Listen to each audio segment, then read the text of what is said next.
আপনি এখানে এসে কি স্বস্তি পাচ্ছেন? হ্যাঁ, একটু আরাম পাচ্ছি।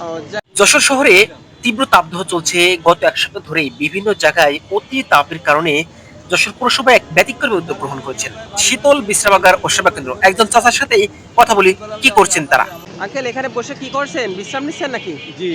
এই পানি হাতে কিভাবে পেলেন আপনি? এখানে দেখলাম হ্যাঁ। শীতল বিশ্রামাগার ও সেবা কেন্দ্র। এখানে কি করছেন আপনি? ওখানে বসে আছি চুপচাপ, ভিতরে ঢুকলাম, পানি দিলে এক ও, বোতল। অত্যন্ত রোদ্দুর হ্যাঁ, পড়ছে। রৌদ্রের জন্য, কড়া রৌদ্রের জন্য এসে ও, পায়ে আপনি রিক্সা কি চালাই করেন? তো। এই যে পায়ে রিক্সা। ও, এই যে রিক্সায় করেন, তাই তো? রিক্সা না, পায়ে রিক্সা চালাই। ও, পায়ে রিক্সা চালান আপনি? পায়ে রিক্সা চালান। ও, তো আপনি এখানে এসে কি স্বস্তি পাচ্ছেন? হ্যাঁ, একটু আরাম পাচ্ছি। ও, যাকে এইটা নতুন একটা উদ্যোগ নিয়েছে যশোর শহর থেকে নাকি? হ্যাঁ, ও, তো আপনার কেমন লাগছে এটা? ভালো লাগছে। ও, তো আপনার নাম কি স্যার? আব্দুল রাজ্জাক, আব্দুল রাজ্জাক। আপনার বাসা কোন জায়গায়? ঝুমঝুমপুর, নিরিবিলি পাড়া। ও, আচ্ছা, তো ঠিক আছে, ধন্যবাদ। একটু একটু বিশ্রাম হলে ভালো হয় আর কি। তো একটু না, সারাদিনই বিশ্রাম করি, সারাদিন প্রায় জায়গায় বিশ্রাম? বসি, প্রায় ও, জায়গায় আচ্ছা বসি। আচ্ছা, কাজের ফাঁকে ফাঁকে হ্যাঁ, বসেন? গরমের মধ্যে তো সম্ভব হয় না। আচ্ছা, তো ধন্যবাদ স্যার, আসসালামু আলাইকুম।